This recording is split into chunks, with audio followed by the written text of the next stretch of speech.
All right, good morning, everyone, and welcome to Mornings with Marit. This is episode 2, which we're calling Multiplication by Subtraction, and you'll see why here shortly when I comment on some various books. So happy Thursday morning. Hopefully everyone's doing well. And first, I just wanted to make sure as we got started to remind you, if you haven't joined our Facebook page, please do. It's Mornings with Marit. It's on Facebook, obviously. Go ahead and jump on it.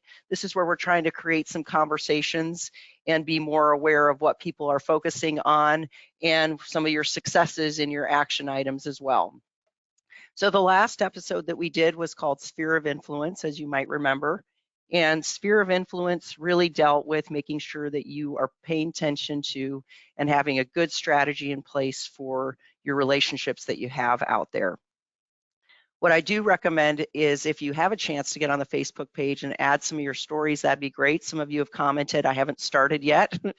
Some of us have actually done some work and found some aha moments. And so if you could share some of your stories with us, we'd love to hear it. Also, if you go to the iat.org site /Marit and you haven't had a chance to watch the episode and you want to listen to it on a podcast or watch the webinar, that's a way to go back and check that program out if you're interested in it. All right, so for today, what are we focusing on? Today, we're going to obviously do the Pareto principle and really look at the 80-20 rule and how it applies. And quite timely, actually, when I think about where is it that we put our time and energy and the value that we spend in the work that we do. Right now, with obviously the coronavirus, I'm in Nashville this week, there were tornadoes. You can see people really get focused about what's really truly important. And, sometimes you look at it and say, wow, that's not truly value add. Maybe I shouldn't do that. Maybe it's not worth the risk. And so I think in our communities, we're finding that. And in our jobs, we're seeing people make overt decisions about where they're spending their time and energy. And so today, hopefully, we'll take some ideas away that you can go work on and apply in your job. You can apply this in your personal life, just like we did last time with Sphere of Influence, or in your business life as to where you're spending time in your relationships and so forth. So one thing that we know at the end of the day is our time and energy is truly finite. We only have so much. You can only apply it so much and give it to so many people. And so today there's 4 things we're going to comment on. One is the actual your own energy and use of your time and resources.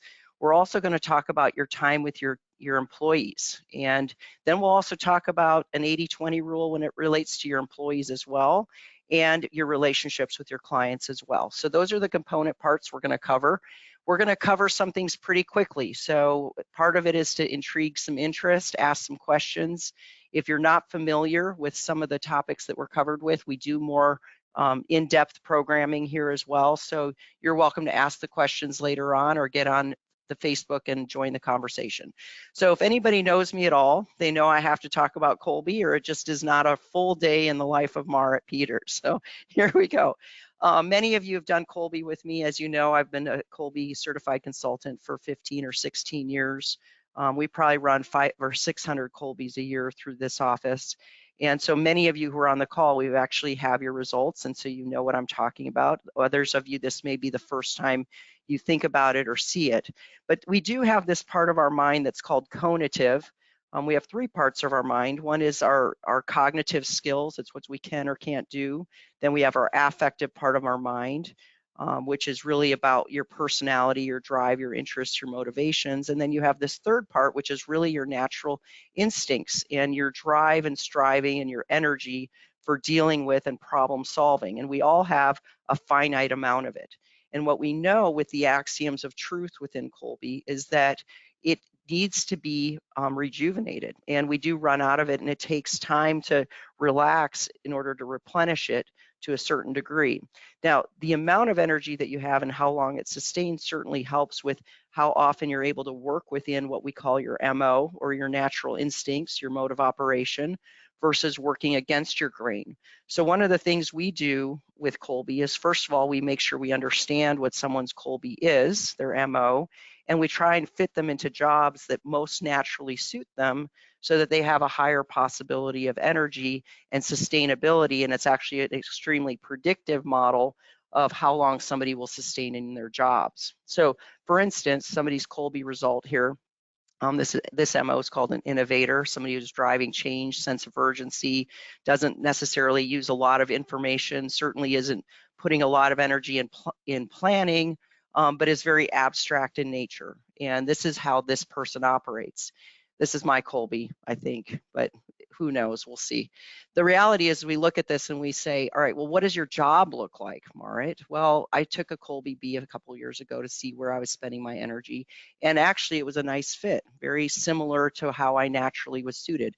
Doesn't mean I can't work against my grain, doesn't mean I don't have the cognitive abilities to drive it, but I know that the closer I'm suited for my job, the more energized and the more capacity I am and more productive in the work that I do.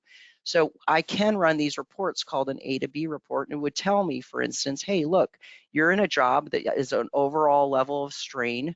That doesn't mean that I don't have stress from a standpoint of desire to get things done and quantity of work, but from a standpoint of my natural energy, it's telling me that I'm at a low level of natural energy, but it does remind me that if unchecked, it could lead to burnout, decreased confidence, and lower productivity overall. And that's a key thing. And so what we want to make sure is that people are lined up to these jobs and your jobs for most of the time in such a way that's highly suited and energizing for you, especially considering we know that there's only a finite amount of energy that you have. That being said, you might end up with somebody who looks like this. So I've got a client that I've been working with, and this is essentially what his MO looks like. He's naturally a planner. Let me look at the big picture. Let me build something. Let's drive the risk out of the situation and let's build something to last. Well, when I started working with him, here's what his Kolbe B looked like from a standpoint of, so if your eyes are popping out of your head going, holy smokes, how is this person surviving? Well, he's been run down pretty tough. So he's definitely in innovation mode, changing and overhauling everything. And it doesn't mean he can't operate that for a period of time. But in the meantime, he's under a very high level of strain. And what we want to do is drill down and also get some techniques. So the reports are nice because they actually give you techniques for what can you be doing to barter and get other people's talents involved so that you feel less of the stress in this. And obviously the desire is, as we work through that, he ends up much more suited with his job self-expectations to who he is naturally. So he is energized every day as opposed to completely exhausted and burnt out, which is not a sustainable model for anybody. So if you are interested in that, you can always go to Kolbe.com and get your own result. I also am happy to help you with that. I can do a Kolbe A and B here. We just charge at cost essentially. But if you haven't taken a look at it, I'd highly recommend you to take an opportunity to make sure that you're in the right role. You're able to tweak your job just a little bit so more and more your job is suited for your cognitive energy and not just from a standpoint of pushing through things. We kind of talk sometimes about people ending up in that excellence trap. I'm really good at it, but I don't have the passion for it, and it's driving a lot of energy out. So we want to make sure we avoid that from happening. So we've talked about energy. Now we're going to talk about time. And so I'm going to reference one of my books that many of you have heard me talk about called First Break All the Rules. And in it, they remind us we need to be playing favorites. And it's okay. So spend the most time with your most productive employees, invest in the best. And then it also talks about investing in your best is actually the fairest thing to do. And in one of the chapters, they really drill down into this. And one of the activities that they recommend that you do, if you're a manager, you might want to try this. On the left side of a blank sheet of paper, write down the name of the people who report to you in descending order of productivity, the most productive at the top and the least productive at the bottom. And on the right then, write down the names of the same people, but this time in descending order of time you spend with them. And most of the time at the top, the most time with those at the top and the least time at the bottom, and then start to draw lines that join those names on the left over to the appropriate side. So hopefully it doesn't look like that, you know, and what it could look like is you've got a lot of crisscross going on, and very often they do. And so we challenge you in this book and in the concepts is make sure that you're really spending the most time with your most productive people. So we do talk a little bit about, you know, investing in your stragglers does appear to be shrewd, yet the most effective managers do the opposite. And when they join the names, their lines are actually horizontal, which would look something like this. They spend the most time with their most productive employees, and they invest in their best. And why is that? Because at the heart, they see their role very differently from the way most managers do. So most managers assume that the point of their role is to either control or to instruct. I know we don't like the word control, but if you think of that as part of your job is certainly to help your employees be more productive, you would spend time with those strugglers and actually help them and elevate their role as well. What we talk about with managers, though, great managers actually, they think of their role as a catalyst, is turning talent into performance. So when they're spending time with an employee, they are not fixing or correcting or instructing. Instead, they're racking their brains trying to figure out better and better ways to unleash that employee's distinct potential and their talent. So they're thinking about their unique set of expectations. They're thinking about how to highlight and perfect each person's unique style. And they're also running interference for them. So those high-performing employees aren't wasting energy on things that aren't what they're most suited to as well. So this is an exercise that I highly remind you to think through. When I've done it in the past, it actually clarifies for me, now, why am I not spending time with people? You know, I do have great employees, and is it just my time issue, or what is it? And it's not about spending time with them, giving them instruction. It's time with them, being there to help them become best versions of themselves, learn more about them, and continue to tweak their role so they become the highest and best use of their time as well. So that's the conversation when it talks about spending time with your people. All right, now let's talk about your people as a whole. And here's another little book. This is a very short book. It's got pictures and drawings in it. So I know a few of my employees would appreciate that. But this book is called Multiplication by Subtraction, and it comes from Strategic Coach. You can get it online. But what I like about this book is it really talks about how to gracefully let go of wrong fit team members, which actually take a lot of our time and energy, and they actually drill down quite a bit into, you know, what's the actual cost of having poor performers on your team. And we all know who they are, right? And so the question becomes, you know, why are we not getting rid of them? You know, and there's a variety of reasons. And in the book, they'll actually talk about it. You know, sometimes we just dread confrontation, or how about the tears, right? How many of us enjoy seeing tears? I just don't want to see that. Or we think it's our fault, or we think we're loyal, or we're afraid of legal ramifications, or boy, we might need that warm body just a little bit longer. We fear the work that might come back to us. We think team morale might take a hit. We can't actually pinpoint the problem. Sometimes it can be a problem. Hiring is hard, and they still see, you know what, occasionally we see okay results. So those are various things. But what I would encourage you to think about when you look at this page is, you know, are your right fit team members there that are accountable and responsible? They operate with a growth mindset. I love this one. They're motivated and have batteries included. That's one of my favorite ones, which means you don't have to be the battery. You know, they play to win. They don't play to not lose. They demonstrate teamwork, and they decrease stress around them, and they're passionate about helping others develop and grow. Versus wrong fit team members that are really there leaving bad impressions, not only with your clients, but even with your staff or your vendors. They bring morale down. They leave their team feeling unsupported. You know, they leave messes, and then they expect others to clean them up. They train others in their bad habits. That's pretty bad. They turn small issues into crises. So we know those people, drama people. And they create friction and drag, and they can actually cause you to lose your right fit team members. So this year, you know, we do our OpEx management program, and I bet, you know, 70% of the program really is talking about culture and employees and making sure you've got the right fit and making sure that you drive that culture, because only you as the leader can make sure that that situation is under control. They have a really interesting chart in this this little book here, and I just pulled out a couple that are representative, and they talk about the specific symptom that you might see, you know, malaise or disengage or not accountable or arrogance. We love that one, right? But then what's the actual result and cost is that to the organization? And they have a variety of others that you can look at as well. You know, they talk about, you know, the drama queen, or even people who are clueless. That one's kind of fun. or uncooperative and non-collaborative. Oh, here's a nice one, lack of integrity or oppositional. And so they actually chart out and say to you, what's the actual result and impact that you have? So I happen to choose these three because they line up with the three characters in the book, the culture code, where they have the downer, the slacker, and the jerk.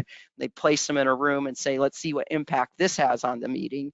And it's terrible. It's immediate that you can see that the organization is taking a sidetrack. And so for the malaise and disengage, well, the team feels dragged down, it creates low energy, and we start to bypass them. It's almost like we fire them, but we let them still sit there while we get paid, right? Then you've got those that are not accountable. So what does that look like? Well, team members take up a disproportionate amount of workload, they cover for them, and they just try and get it done quickly, but as you can see, it might be a little half-assed, if I can say that on this. I think they'll cut it out or bleep it if inappropriate later on. You can let me know. The other piece are the arrogance. So these people, the team doesn't feel valued, and they may stop contributing because they're treated like objects. So being able to quantify that, sometimes I'll actually have people in our OpEx class take a problem and actually quantify, the loss of productivity, the loss of opportunity, and what is the real dollar sign to it. It's not just somebody's salary, but it becomes multiples of that on the impact of the organization. So I would highly encourage you to evaluate the impact of your wrong fit team members, act quickly. And then I talk about compassion. So sometimes people say, well, Marit, how can you eliminate people on your team and still have compassion? And I consider it as I'm being compassionate to my high performers. That's who I need to take care of. And frankly, many of us know people who need to be what we consider liberated are wrong fit employees. And someday they'll probably come back and thank you for it. If not, essentially they do, but somewhere down they were just as miserable as you are. There's no way that wasn't working out the way that is. So that's what it is in relation to looking at team members and spending time with team members. So let's maybe apply this a little bit more to, you could apply this in any industry, but I'm going to specifically talk about the 80-20 rule when it comes to clients and looking at potentially measuring a book of business. And we tend to say, we'll say it theoretically, we believe 20% of our clients are generating 80% of our revenue. Is that true? Well, I've gone into several agencies and it's actually proven itself to be true. In fact, maybe even a little more extreme than that. And so if you have not analyzed your book of business on a regular basis, this may be a good opportunity to do that. And it's just as simple as grabbing all your accounts by customer, not necessarily by policy, because you have customers that have multiple accounts, but what does the total of the revenue for an account, and then just sort it by descending order, largest at the top and then at the bottom. And what we did was with this client, so I'm going to give you an example. I've rounded up numbers so that we don't know who they are specifically to make sure that the guilty aren't, they don't know that we're talking about them, but I'm going to give you this example. So this one client in their commercial lines business had about 1,500 accounts. So in their top 5%, that's 75 accounts, and you can see how we tiered it down from a 5, 15, 60, 20 model. So when we went and did the actual analysis, where was the revenue distributed? And interestingly enough, it was actually 20% of their clients were generating 84% of their revenue in their commercial lines accounts. And this was like all their producers and all their CSRs, account managers were working on that. Interesting, right? That 2.5%, 2.5 million, 84% of that is in the top 300 accounts. So where is all that waste and time and production and overproduction and overprocessing that's occurred? So we spent quite a bit of time working with them, and there's a variety of strategies in general. We looked at consolidation of their services and created a small business unit, so there wasn't as much customer intimacy in those top 300 accounts, and you can look at different service level standards based on what size and the stratification there are. Certainly maximizing service centers can make a big difference as well. We also drilled down to the producer level. So every year it became part of the process that we would do this at the producer level, and really made a discipline to trade down and take those larger accounts and free up your agents to be able to focus on less accounts and go sell more and not get trapped in, I have to do service. I'm so busy doing service that I can't go out and sell. And it takes time. It doesn't happen easily and overnight. I mean, certainly compensation becomes a conversation, which will be part of the next webinar next month in April. But it also talks about, being free to then go sell, promote, and then let other producers grow. And it's a good way also to bring in and learn in the industry as well. So it becoming part of a discipline is key. But what I'll also caution you is obviously to be sure to consider unintended consequences. So, I watched an agency that did this once. Unfortunately, I didn't get a chance to work with them till after they did it. Didn't realize that they were, when they offloaded a certain amount of business, that they lost a carrier appointment in the process. So you want to pay attention to those pieces. And then, of course, your producers are going to want to hold on to it. Well, that account's going to be a big fish one day. They all are, right? So it can be an interesting cultural aspect that's got to be applied from a sales culture standpoint. So those are some strategies that we did. So what happened with this agency? Well, we went back 3 or 4 years later and we looked at, well, how many are in your commercial book of business now? And they actually were only working with 550 instead of 1,500 accounts at this point. So what did that translate to? Well, it translated still to $3 million in revenue overall, but you can see, and so you can still see that they're operating a bit on the 80-20 rule, but they just have less accounts. Now, did they lose that 1,000 accounts? No, they moved them into a small commercial, did an operational excellence model, so they're still generating in a more efficient manner. But here's the end result. They were able to increase their revenue by 20% and reduce the accounts by number of accounts by 60. And their average account size increased by 225%, which is substantial. It means that their producers and their best account managers that are in this department are able to put their time and energy into taking care of those customers and applying those critical relational skills, which in the long run are what is going to keep the business at the end of the day. So how do you apply it? Well, I would certainly think about how do you look at these numbers annually. So it's not something you have to do drastically overnight. This one, we were obviously very pointed in the process that we did. But even if you looked at the bottom 10% every year and figured out what am I doing with that in order to free up space, there's a lot of energy that can still be created and passed along so that you freed up to actually go do sales. We've also incorporated in a lot of agencies in their producer annual planning so that there's an offload. Certainly that changes, what are you compensating on those accounts? Why are you paying full commission on these tiny accounts that are actually generating very little revenue for your agency? That's certainly not driving to your productivity levels. And then another way you can apply this is looking at your carrier relationships, putting your largest carrier to your smallest. What's that generating in revenue? Does it make sense? Are you overcommitted and feeding too many mouths? There might be a variety of ways to apply this as well, and certainly looking at how you manage that. So in the spirit of 80-20, I'm also going to do a shout out to my friend Bill Wilson, who's done a lot of work in the industry. Many of you know him. He actually has a book out right now called 7 Maxims of Time Management. So shout out to you, Bill. Thanks for letting me know about this book. And I think that a lot of these items that we've talked to today will probably complement what's in your material. And so go out to Amazon, give it a shot. And that's my fun shout out for the day. And I hope that you will take some of these specific items away from you today. So thinking about your own energy and your time, where you're putting it and so forth. What I also think about is when you evaluate it, one of the things we do in our OpEx program is we look at, is it a good fit from a standpoint of I like it? Is it a good fit on skills, a good fit on energy?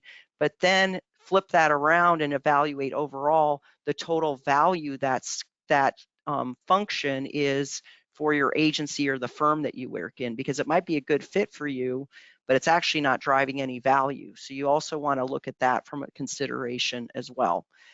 Think about where you're spending time with the best people. We talked about last time with sphere of influence. You may apply that with your personal relationships as well. And then certainly that multiplication by subtraction, making sure that you remove problematic behaviors because they so totally impact, results, and costs. I don't think I've met anyone at this point who said to me, I wish I waited longer before I eliminated somebody. It's usually like, why didn't I do it sooner, and what prevented me from doing it? So make 2020 the year that you're not waiting too long and regretting it that you held on to resources and time, because it's not just eliminating your time and energy, it's the results for your overall organization. And then certainly take a chance at, annually looking at your book of business and how can you put your time and energy with your clients and also your staff applying their energy appropriately as well. So what I will also say quickly here is that as a reminder for us, are we going to take action or not? We can take all sorts of takeaways and think these are important and interesting, but if you don't do anything with them, does so little. It maybe was an entertaining 20 to 30 minutes or not, who knows? We'll find out as we go. But the reality is that if you don't have conviction, remember we talked about this last time, is that you really have to be at a level 3 from a motivation standpoint before you'll actually take action. It's not just good enough to value it or have an attitude about it, but you have to have conviction about something in order to make it happen. And then if a level 4 is you're passionate about it, level 5 is compassion. The reality is some of the things that I've talked about with you really take courage to make changes, and it's going to take a level 3 to do that. You also have to have the skill set. We talked about that last time. It's not good enough to just be able to regurgitate it, but actually do the work that's required. I think most of us have the skill set to evaluate and decide what the right decision is as far as time and energy and relationships and people. And then finally, are you going to put the time into it and actually take action? I'll hear some of you say, well, I intend to do that. Well, intention is a level 1, and if you tell me you'll try, you're still sitting at a level 2, probably not going to happen. So are you committed? Do you have purpose, and do you have mission? And you really have to be at a level 3 across the board. So with anything, this will be a reminder for folks, whatever you're grabbing onto, whatever goal you have, whatever initiative you take, please take the time in your work to evaluate where you are honestly across all 3 of these parts of your mind, because if you actually don't have a level 3 across the board, it's going to prevent you from moving forward.